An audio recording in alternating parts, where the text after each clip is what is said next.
Hello, everybody. My name is Jael Williams, and I am the Development Director at MB Associates.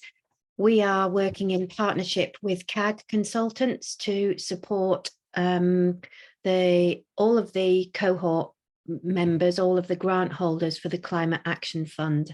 And that manifests itself in a number of different ways. We manage the cohort Slack group, we run whole cohort events and training, and we have also developed a series of learning signposts, learning outputs. And this is the presentation for the Learning and Support Signpost, which is about engaging young people.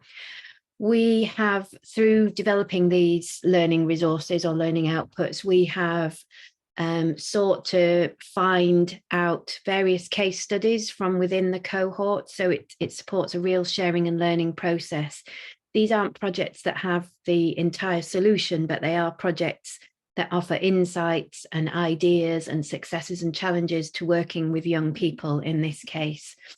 And all of our case studies collectively talked about the do's and don'ts when you're engaging young people on a range of different parts of your programs.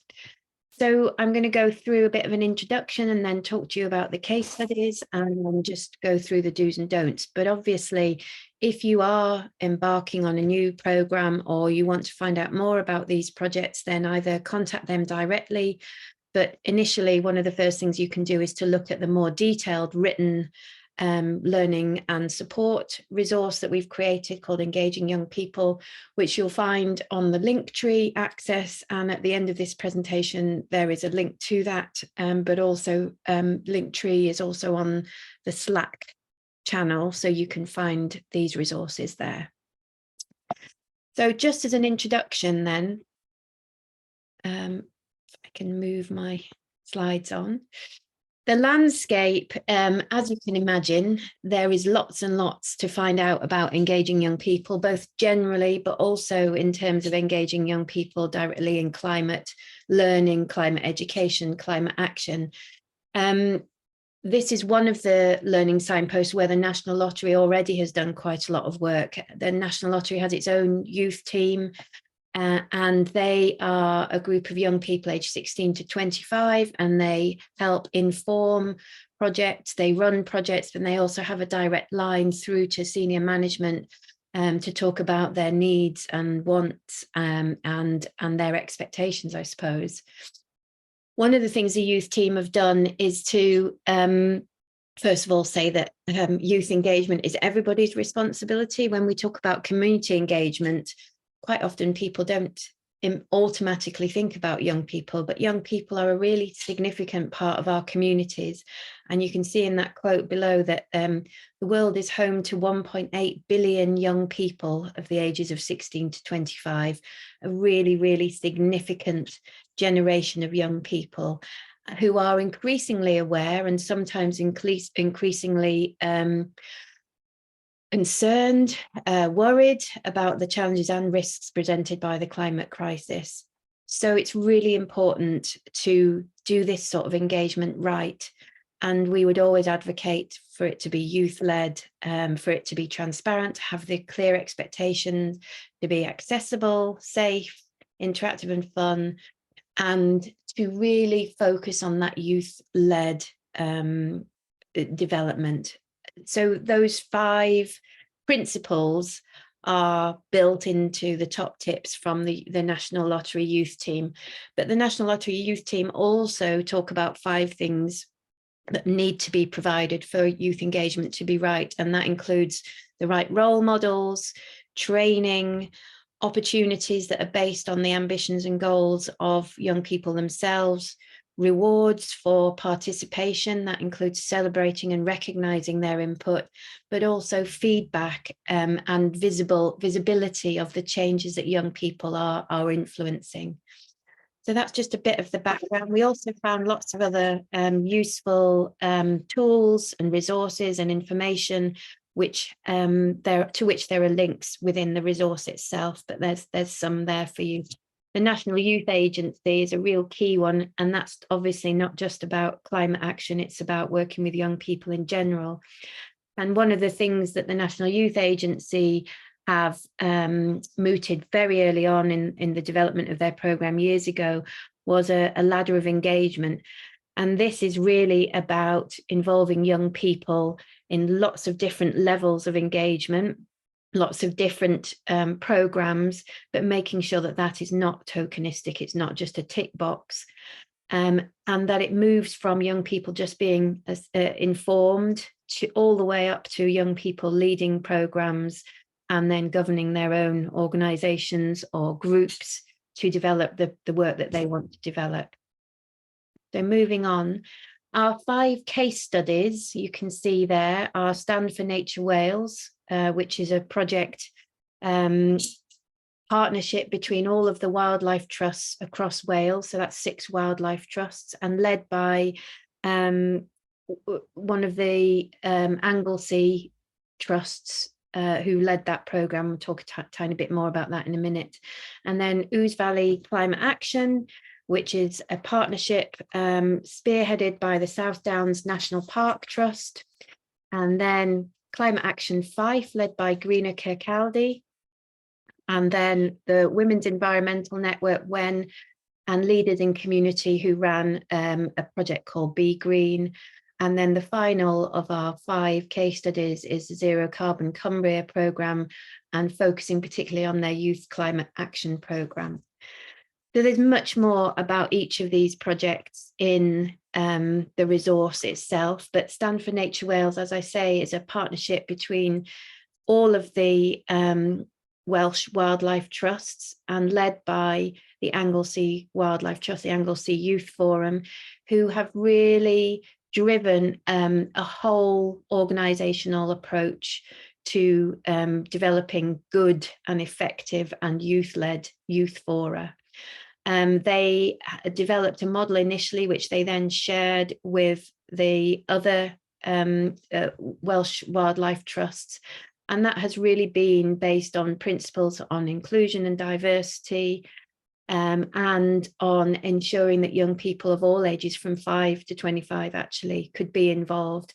And there's lots of learning within that programme, and pitfalls, warts and all, look at how to develop a youth forum and how to make that sustainable and embedded in your whole organisation. One of the big things that came from that programme was a real sense that when you are trying to engage a wide range of young people of all different ages, don't bring them on board all together, because it's very difficult for very young people to be working with much older young people who have more confidence and knowledge. And what Stand for Nature Wales did was to engage older young people first, and then ask them to be mentors for younger people who they then brought on board afterwards. It's gone from strength to strength, this programme, and the Welsh Wildlife Trusts have now led their own Nature and Climate Summit for young people, which was a real success. But one of the things that they say is that the real connection with a love of wildlife and nature, and then a responsibility and recognition of the need and connection between that and climate action, was one of the strengths of this programme. The Ouse Valley Climate Action programme, as I say, was a partnership run by the South Downs National Park programme, and it really was a strand of the programme to engage young people as far as possible, and initially focused on trying to engage young people through schools. And this case study really focuses on the challenges of engaging schools, the need to do the mapping of who's delivering good climate learning, whether that's a scientific driven model or an empathetic model, and what that means for the, I suppose, the recognition and the responses of young people to that. What Ouse Valley Climate Action found was that you really need to commit long term to developing those relationships with schools. Some schools just didn't have the time to respond and weren't able to engage really until the programme had much further or bigger status in the area. But Ouse Valley Climate Action, along with actually all the other programs, talked very much about engaging young people out of school and doing your research and mapping the local area in terms of who's out there and what they're doing, and build on groups that show an initial involvement and show an initial interest, and then ask those groups to recruit other young people or to talk to other young people. So peer-led marketing and communications was a real strength there. One of the big things that Ouse Valley Climate Action found that worked was that they worked with a United Nations champion who was a young person themselves. They found this person almost by accident through one of the events that they were running. And that person was a real motivator, inspiring lots of young people. So again, peer-led mentoring and inspiration works really well. Climate Action Fife was a programme really in its infancy, and one of the things that this case study focuses on is how do you do really good in-depth consultation with young people to find out what they really do want to do, what's particularly relevant for them in their particular locality, how to communicate with those young people, and how to really build a youth-led programme right from the start, rather than coming up with the ideas and expecting young people to engage with those. So Climate Action Fife developed an intensive and deep programme of connectivity with young people and consultation with lots of different young people's groups, including Scottish Youth Forum and lots of local groups. And one of the things, again, common across all of the groups was about the language that was used to engage young people and the hooks that were used to interest and initially build interest in the programme. Climate Action Fife found, probably not surprisingly, but it confirmed that Instagram was probably the best way of communicating with young people, but actually young people should be curators of that space themselves and curators of marketing and communications programs themselves. So moving on to the Women's Environmental Network and Leaders in Community, who actually led the program. Leaders in Community are a youth group, so specialists in the youth sector and youth engagement, and similar to some of the other points that we've made here, finding a really good youth sector partner is one way to build the recruitment and engagement of young people in your programme. Don't try and do it by yourself. There are lots and lots of other partner organisations already engaged with groups of young people who would like to be involved in your programme. The Leaders in Community programme really focused on developing leadership skills of young people and progression routes, career routes for those young people. So building on and connecting to the many partners in the Women's Environmental Network, they enabled young people to actually develop their own campaigns, environmental campaigns based on their own interests, and they had a marketing budget to be able to do that marketing and develop that work. They were mentored by partners from the wider network of WEN. And similarly, for Zero Carbon Cumbria, the Youth Climate Action Programme, that really was about building skills and progression for young people and connecting those young people to experts, partners, opportunities and experiences within the Cumbria area and across the Zero Carbon Cumbria partners, of which there are many. So programs that focus on career progression and talk about career progression are really positive ways in for young people. So just skimming the surface there in terms of some of the things that have worked and some of the focuses for those different projects, but obviously you can find out more by looking at the learning output itself, and there's lots more detail in there.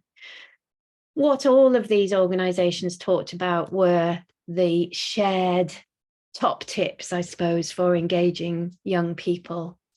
And actually, although they might seem obvious, they really are important. They really are the key to having an effective, sustainable program of engagement with young people. So we talked already a little bit about mapping what's already happening in your area, and that's at an education level, so what's happening in schools, but also what's happening outside of schools in terms of youth engagement broadly, but also youth engagement in climate learning, climate action, and trying to look at some of the issues and challenges for engaging young people in your local area.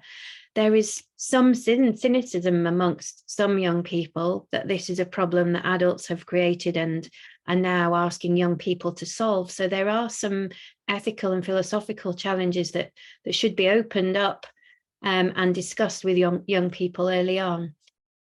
Second on that list is, as we said previously, taking the long view in developing trusting relationships. And that is twofold. That is developing trusting relationships with partners. So schools really need that long-term investment. You really need to crack the nut and find good partners to work with, first of all, and build your community of schools from that place. But secondly, and not least, it's developing trusting relationships with young people. And that really means consistent approaches to who they work with. Strong relationships were built in some of these programs, and then members of the team left, and that can really stall a program. So building in, relationships with a number of different key people is important for young people. Finding champions and partners, so champions in young people themselves, and partners in youth groups and young people's groups that exist already, but also, again, champions and partners in the other organizations that you work with. So people who champion young people, people who champion climate, and people who are able to talk to young people at their own level, in their own language. And often, actually, we found that in some of the projects, people who were obviously local with local accents were more immediately accepted than other adults who were seen to be external, bringing in advice, and young people weren't quite as susceptible to that. So the fourth one on there is bringing people together in a social and safe space. Creating that safe space is obviously really important. Safeguarding, listed on the next one. You have to have the right safeguarding policies in place, but that should be owned and understood by every single member of your team. And that includes communicating with young people. So in the Leaders in Community project, the group set up a communication system via text. It was a closed communication system so that young people could be texted, but it also recognized that young people have very busy lives, and there wasn't an expectation for people to come all the time. And they also had a closed group online resource where young people could access information about climate and about the areas of interest that they wanted to find out about. Choosing starting points that are relevant to young people's everyday lives. So there was quite a lot of discussion about nature being a way in, food, fashion, different angles on climate action that aren't going to put young people off. Sometimes the scientific driven approach to climate learning in schools, in some schools, has been a put off for young people. So coming in with what they're interested in, talking about their local area and their aspirations for their local area, their aspirations for the world, is better than talking about climate action necessarily. This is a really important one, the next one, giving them the tools, but letting them lead. So when we talked to the wildlife trusts, they talked about wanting to be youth-led, but recognizing that there's a balance between building skills and building knowledge of young people, for some young people, before they can take on that leadership role, before they can develop the confidence for that leadership role. So a real focus on guiding, supporting, facilitating to enable young people to be empowered to take their own learning forward. And offering leadership skills and accreditation and career development opportunities like placements is a real bonus if you can do it as well.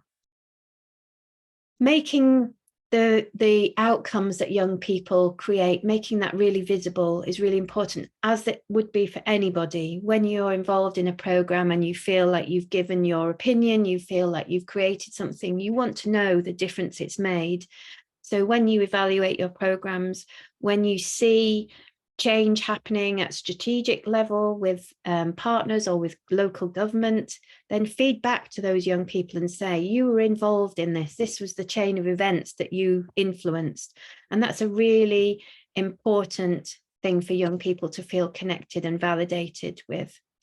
And then last but not least, capitalize on local opportunities for people to present and influence. So obviously to influence at strategic level or to influence wider partners, you need to bring those partners together, or you need to find a way to platform those young people's voices at those events that are already happening. So in some of the projects, there were opportunities for young people to present to council members. There were young people presenting to other education groups, and there were young people who made films that were quite challenging that were then presented to board members and to local government representatives that really had an influence on what came next. So those are the do's, and the don'ts. Obviously, don't be tokenistic. It may feel obvious, but really check, why are you doing this and what difference will it make for these young people's lives, as well as what difference will it make to climate activity, climate action, climate learning itself. Don't use jargon, again, an obvious one, but even the words climate, green, campaigning and activism can present barriers for young people. They suggest a certain thing to them and are off-putting. So talk about local things, talk about nature, talk about the difference that you want to make, and talk about, responsibility and careers development. Don't forget that young people have personal lives, they have social lives, they often have caring responsibilities, and young people of the age that we're talking about, from 11 to 25, specifically have very, very busy education lives that they need to prioritize. So always make sure that young people know that your program is optional, that you have other opportunities for them to catch up when they miss sessions. Flex your program around cultural events or around cultural holidays, religious holidays. Make sure you have a real understanding of the pressures that those young people are under, and you build your program around that. And in line with that, don't forget to have a plan B. Things will always change or sometimes go wrong. One of our projects talked about having a general space where their young people met, and sometimes that wasn't available last minute. And so they had to make sure that they had a secondary space that was available for them to go to if the primary space wasn't available. Don't assume that all young people are Gretas. They're not. Some young people are, and they are amazing, but lots of young people just want to make a difference, but they need a little bit of knowledge and they need a little bit of guidance with their skills and confidence building before you can develop that leadership stuff. And finally, don't assume that schools are providing climate education in the way that you think they might be. There is lots of really great practice happening in schools. The Ouse Valley Cares project found some really lovely work going on that engaged parents that had never been engaged on a rewilding project on the school grounds. They found lots of schools that had climate action groups, but they also found schools that just were too busy prioritizing other things, that they couldn't be involved in climate education, and climate action in education was only covered in the science curriculum, which was difficult for some young people to engage with. So really, dig into that, understanding what that is and how you can help schools to be involved if that's your focus area. So that's it. That's the presentation. As I said, you can find out more. You can access the CAF Learning and Support Resources Library on the Linktree link within Slack. And you can also contact one of us on Slack if you want to find out more, or equally any of those 5 projects to find out more about where they are at now with their projects. Thank you very much for your time, and hopefully we'll see you in some of the cohort events online.